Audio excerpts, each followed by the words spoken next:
సచివాలయంలో సీఎం రేవంత్ రెడ్డి మాట్లాడుతున్నారు. లైవ్ ద్వారా చూద్దాం. నోటిఫికేషన్ ఇచ్చి అందులో వాళ్ళు చేపట్టిన నియామకాలు 7,857 టీచర్ల నియామకం. శ్రీ కల్వకుంట్ల చంద్రశేఖరరావు గారు మాజీ ముఖ్యమంత్రి గారు 10 సంవత్సరాలు ముఖ్యమంత్రిగా బాధ్యతలు చేపట్టి నిర్వహించి వారిచ్చిన DSC notification Telangana public service commission ద్వారా ఒక్కసారి అందులో వారు నియమించింది 7,857 మంది టీచర్లను మాత్రమే. అంటే ఏ కోశాన కూడా విద్యాశాఖను ప్రక్షాళన చేసి పేదలకు అత్యంత నిరుపేదలకు విద్యను అందుబాటులోకి తీసుకొచ్చి తండాలలో గూడాలలో మారుమూల ప్రాంతాలలో గ్రామీణ ప్రాంతంలో ఉన్న తెలంగాణ పేదలకు విద్యను అందుబాటులోకి తీసుకురావాలన్న ఆలోచన గత ప్రభుత్వానికి లేకపోవడం వల్ల తీవ్రంగా పేదలు నష్టపోయినరు. అందుకే మా ప్రభుత్వం అధికారంలోకి వచ్చిన ఎంబడే ఫిబ్రవరిలో నోటిఫికేషన్ ఇచ్చి గతంలో తక్కువ నోటిఫికేషన్ ఇస్తే కూడా వాటన్నిటిని పెంచి పెద్ద ఎత్తున ఉద్యోగ నియామకాలను చేపట్టాలి. ముఖ్యంగా విద్యాశాఖలు చేపట్టడం ద్వారా విద్య మీద రాష్ట్ర ప్రభుత్వం పెడుతున్న పెట్టుబడి ఖర్చు కాదు, ఇది ఒక పెట్టుబడి భవిష్యత్తు నిర్మాణానికి ప్రయోజనకారిగా మారుతుంది. తెలంగాణ రాష్ట్ర పునర్నిర్మాణంలో తెలంగాణ ప్రజల్ని భాగస్వాములు చేయాలన్న ఆలోచనతోటి ఈ నోటిఫికేషన్ ఇచ్చి అతి తక్కువ సమయంలో పరీక్షల నిర్వహణ నుంచి పరీక్షల ఫలితాలు ఇవ్వడానికి 55 రోజులు మాత్రమే తీసుకున్నాము. ఈ 55 రోజుల తర్వాత నియామకాలకు ఇంకొక 10 రోజులు తీసుకుంటున్నాము. మొత్తంగా 10 నెలల లోపలనే మా ప్రభుత్వం వచ్చిన తర్వాత 65 రోజుల్లో 11,062 టీచర్ల నియామకాలను చేపట్టడానికి మా ప్రభుత్వము పూర్తిగా కృషి చేసింది. ఇది తెలంగాణ నిరుపేదల పట్ల మాకున్న చిత్తశుద్ధి. కాబట్టి ఈరోజు ఈ పరీక్షల నిర్వహణ ఈ పరీక్షల ఫలితాల వల్ల గ్రామీణ ప్రాంతాలలో విద్యకు దూరం అవుతున్న వాళ్ళందరినీ విద్య అందించడం ద్వారా వాళ్ళని ప్రయోజకులుగా మార్చాలన్న ఆలోచనతోటి ఈరోజు ఈ కార్యక్రమాన్ని తీసుకోవడం జరిగింది. నేను మళ్ళీ ఒకసారి చెప్తున్నాను, ప్రజాపాలన ఇందిరమ్మ రాజ్యం వచ్చిన తర్వాత టీచర్ల నియామకాలకు అత్యంత ప్రాధాన్యతనిచ్చి 10 నెలలు తిరిగే లోపలనే 11,062 మంది టీచర్లను నియమించడం ద్వారా తెలంగాణ పేద ప్రజలకు విద్యను అందుబాటులోకి తీసుకురావాలన్న మా ఆలోచన, మా కృషి, మా అధికారులు చేసిన నిరంతర శ్రమ ఈ సందర్భంగా మనం గుర్తించి అభినందించాలి. అదేవిధంగా మీకు అందరికీ తెలుసు, తెలంగాణ రాష్ట్ర ప్రభుత్వం ఏర్పడిన మొదటి 90 రోజుల్లోనే 30,000 ప్రభుత్వ ఉద్యోగ నియామకాలు ఎక్కడైతే కాంగ్రెస్ పార్టీ అధికార ప్రమాణ స్వీకారం చేసిన ఎల్పీ స్టేడియంలోనే వివిధ శాఖలలో 30,000 ఉద్యోగ నియామకాల పత్రాలు అందించడం ద్వారా నిరుద్యోగ సమస్య తీవ్రమైన సమస్య. తెలంగాణ ఉద్యమానికి ప్రధాన ఇంధనంగా పనిచేసిన నిరుద్యోగ యువకులకు ఉద్యోగ అవకాశాలు ఇవ్వడం ద్వారా, ఉద్యోగ నియామక పత్రాలు అందించడం ద్వారా ఈ ప్రభుత్వం నిరుద్యోగ యువకులకు అండగా నిలబడి గ్రామీణ ప్రాంతాల పేదల కుటుంబాలను ఆదుకోవాలన్న ఆలోచనతో ముందుకు వచ్చినాము. ఇదే కాకుండా డిఎస్సి నోటిఫికేషను టెట్ లేకపోవడం వల్ల కొంతమందికి అవకాశాలు రావట్లేదంటే టెట్ పరీక్షలు నిర్వహించిన తర్వాతనే డిఎస్సి నోటిఫికేషన్ ఇచ్చి వాళ్ళకు కూడా అవకాశాలు కల్పించడం జరిగింది. ఇదే కాకుండా గ్రూప్ 1, గ్రూప్ 2, గ్రూప్ 3కి సంబంధించిన పరీక్షల్ని తెలంగాణ పబ్లిక్ సర్వీస్ కమిషను ఒక అంగడి సరుకుగా మారితే దాన్ని కంప్లీట్గా ప్రక్షాళన చేసి నూతనంగా Telangana public service commission chairman మెంబర్స్ను కూడా నిపుణులను, అందులో అనుభవం కలిగిన వాళ్ళని నియమించడం ద్వారా ఎలాంటి ఆరోపణలు లేకుండా పారదర్శకంగా పరీక్షలు నిర్వహించి ముందుకెళ్తున్నాము.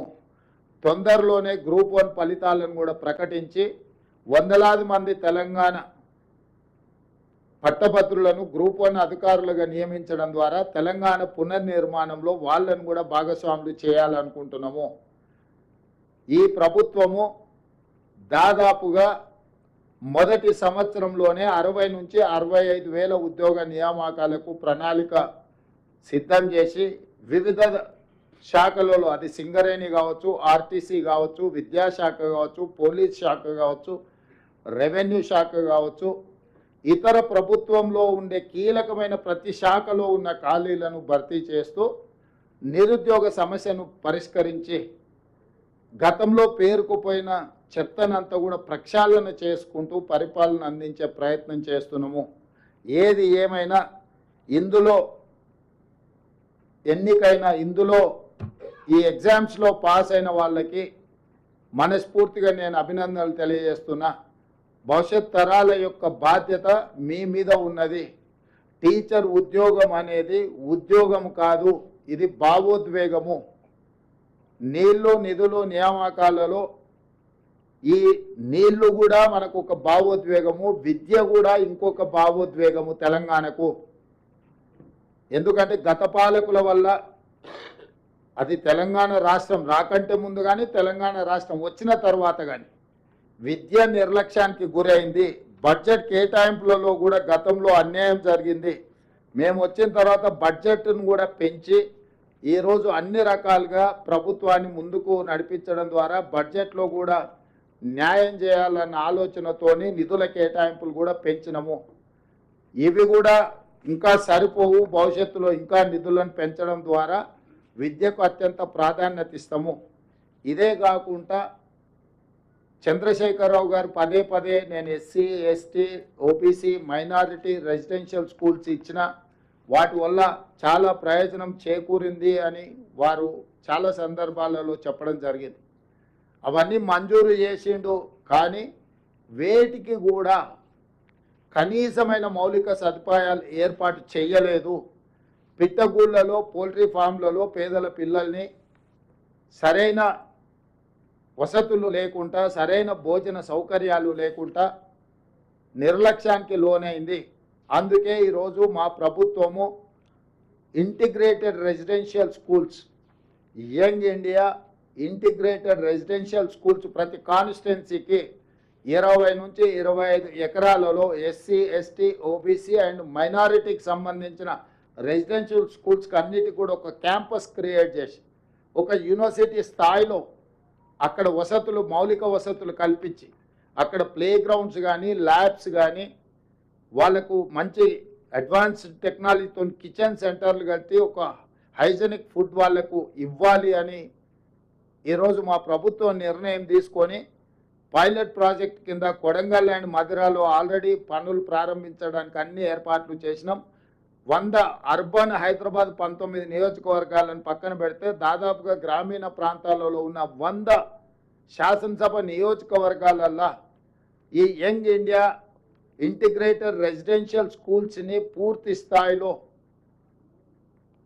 వాటిని అభివృద్ధి చేయాలన్న ఆలోచనతోని దాదాపుగా ఒక్కొక్క స్కూల్కు 100 నుంచి 125 కోట్లు, అంటే దాదాపుగా 10 నుంచి 12,500 కోట్ల రూపాయలు దానికి ఖర్చు అవ్వడానికి అవకాశం ఉంది. దానికోసం నిధుల సేకరణతో పాటు ఈ ఇన్ఫ్రాస్ట్రక్చర్ అంతా కూడా మౌలిక వసతులను అందించడానికి మా ప్రభుత్వం పూర్తి స్థాయిలో ప్రయత్నం చేస్తుంది.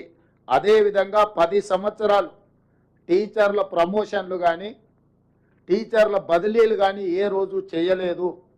ఎన్నో రోజుల నుంచి వాయిదాలు పడుతున్న టీచర్ల పదోన్నతుల ప్రక్రియ 21,419 మంది టీచర్లకు ప్రమోషన్లు ఇవ్వడం జరిగింది. ఇందులో ప్రాథమిక పాఠశాలకు సంబంధించిన వాళ్ళు 19,429 మందికి ఇవ్వడం జరిగింది.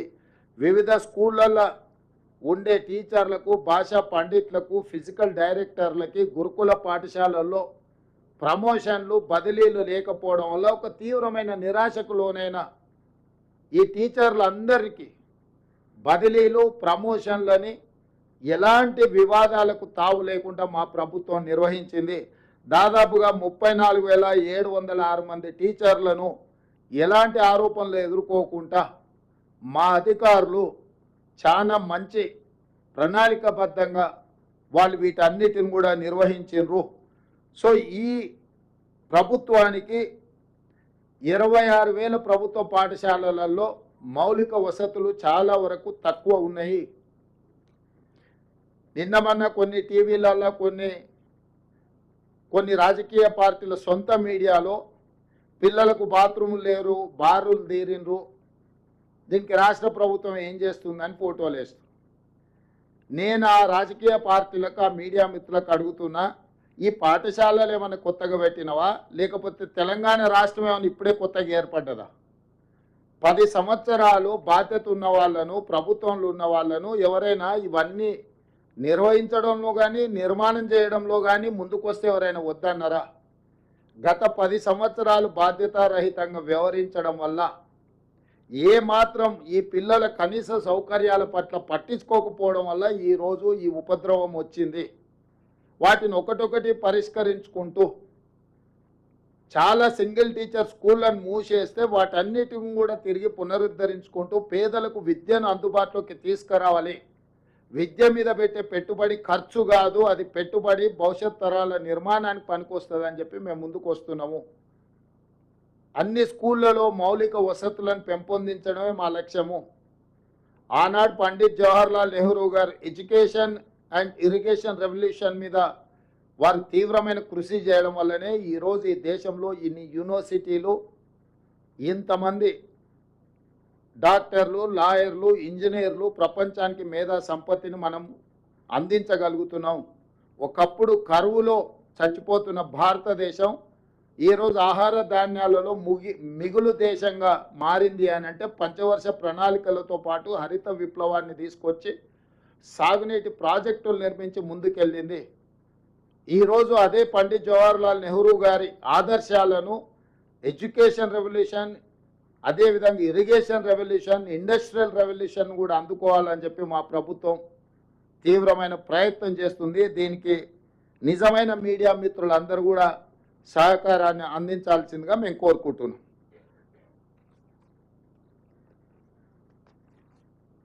Thank you. ఇప్పుడు ఈ నియామకాలు పూర్తయి ఎంతమంది చేస్తారు, ఏమైనా ఖాళీలు ఉంటాయా, వీటన్నిటిని చూసుకున్న తర్వాత మళ్ళీ ఆలోచన చేస్తాం. మా క్యాలెండర్ దీని ప్రకారం ఫిబ్రవరిలో డ్యూ డేట్ ఉంది. సో ఇప్పుడు ఈ 11,062లో ఏమైనా ఖాళీలు ఉంటాయా, అన్నిటికన్నీ నియామకాలు జరుగుతాయా, వీటన్నిటిని కూడా ఒకసారి అంచనా వేసుకొని ఇది నిరంతర ప్రక్రియ. జాబ్ క్యాలెండర్ ఏదైతే ఇచ్చినామో ఎవ్రీ ఇయర్ వచ్చే వేకెన్సీలను తప్పకుండా నియమించాలన్నదే మా ప్రభుత్వం యొక్క ముఖ్య ఉద్దేశము. కాకపోతే వ్యవస్థలన్నిటిని బలహీనపరచడం ద్వారా, వ్యవస్థల్ని గత ప్రభుత్వం నిర్వీర్యం చేయడం వల్ల కొన్ని మేము అనుకున్న కార్యక్రమాలను కూడా అనుకున్న సమయంలో నిర్వహించాలంటే కొన్ని అవాంతరాలు వస్తున్నాయి. వీటన్నిటిని అధిగమించి ఏ ఒక్క ప్రభుత్వ ఉద్యోగం కూడా ఖాళీ లేకుండా వాటన్నిటిని నియమించాలన్నదే మా యొక్క లక్ష్యం.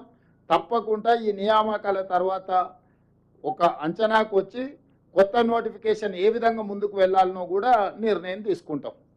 Thank you.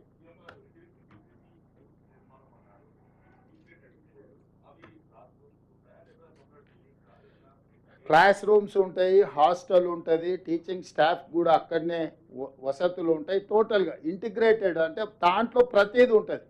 అంటే ల్యాబ్లు ఉంటాయి, స్టేడియంలు ఉంటాయి, ప్రతి వ్యవస్థ అంటే ఒక ప్రైవేట్ స్టాండర్డ్ క్యాంపస్కి పోతే మీకు ఎన్ని రకాల మౌలిక వసతులు ఉంటాయో పిల్లలకు, ఈ ఎస్సీ ఎస్టీ బీసీ మైనారిటీ పిల్లలకు కూడా ఆ రకమైన మౌలిక వసతులు అన్నిటినీ ఏర్పాటు చేసి వాళ్ళ మధ్య తారతమ్యాలు లేకుండా, ఎందుకంటే ఇది సోషల్ కాజ్కి తయారవుతుంది. ఎస్సీ స్టూడెంట్స్ని అందరిని ఒక దగ్గర, ఎస్టీలను అందరిని ఇంకొక దగ్గర, బీసీలను ఇంకొక దగ్గర, మైనారిటీలను ఇంకొక దగ్గర మనం సంవత్సరాల కొద్దీ విద్యను అందించి వాళ్ళని పెంచడంతో ఒక రకమైన అభద్రతా భావం వాళ్ళ మనసులో పేరుకపోవడానికి అవకాశం ఉంది. వీళ్ళందరూ కలిసి ఉండడంతో మనమంతా ఒకటే అన్న భావన కాకుండా ఒకరి మధ్యలో ఒకరికి ఒక సౌహృద్భావమైన వాతావరణం వస్తుంది. అంటే ఒక సోషల్ కాజ్ను దృష్టిలో పెట్టుకొని ప్రణాళికలు సిద్ధం చేస్తున్నాము. ఏ వర్టికల్చర్ ఆ వర్టికల్చర్ని సపరేట్గా మనం పెట్టి చూస్తే వాళ్ళకు ఒక తెలియని అభద్రతా భావం, సమాజం మమ్మల్ని పక్కన పెట్టి చూస్తుందేమో అని చెప్పి ఆ విద్యార్థుల మనసుల్లో ఎక్కడో ఒక నిగూఢమైన భయం పేరుకుపోవడానికి అవకాశం ఉంటుంది. చిన్న వయసులో వాళ్ళ మనసులో ఇట్లాంటి ఆందోళన ఉండడానికి వీల్లేదు. అందుకే వీళ్ళందరిని ఒక దగ్గరికి తీసుకొస్తే ఒక బ్రదర్హుడ్ అంటే ఒక ఒక ఒక ఫ్యామిలీ లాగా, ఒక అన్నదమ్ముల్లాగా, ఒక కలిసి గ్రౌండ్లో కలిసి ఆడుకోవడం ద్వారా, చదువుకునేటప్పుడు కలవడం ద్వారా వీళ్ళందరూ కూడా ఒక మంచి వాతావరణంలో పెరుగుతారు. సో వాళ్ళందరినీ ఒక ఇంటిగ్రేటెడ్ క్యాంపస్ క్రియేట్ చేస్తున్నాం. మినిమం 20-25 ఎకరాల నుంచి 100 నుండి 125 కోట్ల రూపాయలు ఒక్కొక్క స్కూల్ మీద ఖర్చు పెట్టి ఇన్ఫ్రాస్ట్రక్చర్ క్రియేట్ చేసి వాళ్ళకు ఒక మంచి పౌష్టిక ఆహారాన్ని అందించడమే కాకుండా ఒక మంచి మేనేజ్మెంట్ని ఇచ్చి వాళ్ళకి ప్రతి క్షణం విద్యను అందుబాటులోకి తీసుకొచ్చి నాణ్యమైన విద్యను అందించి నాణ్యమైన ఫుడ్ను అందించాలన్నదే మా ఆలోచన.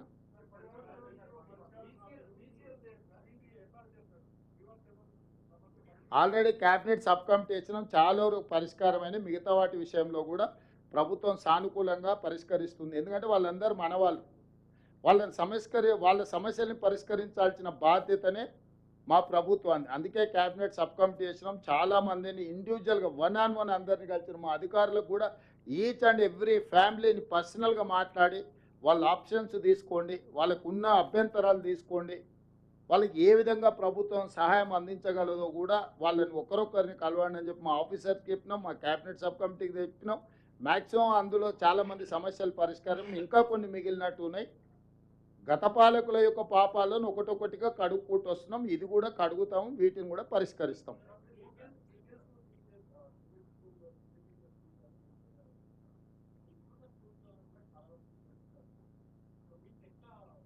లేదు, స్ట్రెంత్ తక్కువ స్కూళ్ళు మూయం.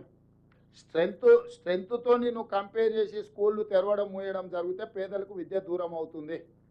పేదలను విద్య నుంచి దూరం చేసే ఉద్దేశం మాకు లేదు. పేదలకు విద్య అందించడమే, వాళ్ళు ఎక్కడుంటే అక్కడికి వెళ్ళి మనం విద్య అందించాలనేది మా విధానం. ఇట్స్ వాళ్ళ రైట్ టు ఎడ్యుకేషన్ యాక్ట్ తీసుకొచ్చిందే కాంగ్రెస్ పార్టీ, శ్రీమతి సోనియా గాంధీ గారు. సో వాళ్ళకు విద్య అనేది హక్కు. ఆ హక్కును కాలరాసే అధికారం ఎవరికీ లేదు. దాన్ని ఆర్థికపరమైన అంశాలతో ముడిపెట్టే ఉద్దేశం మాకు లేదు. మంచి ప్రణాళికతో ముందుకు వస్తాం, వాళ్ళందరికీ విద్యను అందుబాటులోకి తీసుకొస్తాం. వాళ్ళు ఉన్న దగ్గరికైనా మేము వెళ్ళి విద్యను అందనిస్తాం, లేకపోతే వాళ్ళు వస్తున్న దగ్గరికి తీసుకెళ్ళైనా వాళ్ళకి విద్య అందుబాటులోకి తీసుకొస్తాం. కాబట్టి విద్యా అవకాశాలు లేకపోవడం అనేది తెలంగాణ రాష్ట్రంలో ఉండదు.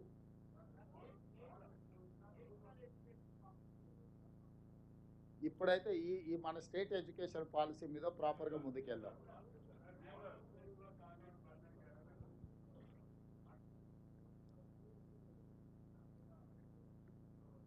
అవే ఇంటిగ్రేటెడ్ రెసిడెన్షియల్ స్కూల్స్, అవే అక్కడక్కడ పోల్ట్రీ ఫామ్లలో పెట్టిన అన్నిటినీ ఏ కాన్స్టిట్యున్సీ ఆ కాన్స్టిట్యున్సీకి తీసుకెళ్ళి అక్కడనే 20 నుంచి 25 ఎకరాలలో వాటికి మొత్తం వ్యవస్థ ఏర్పాటు చేసి ముందుకు తీసుకెళ్తాం.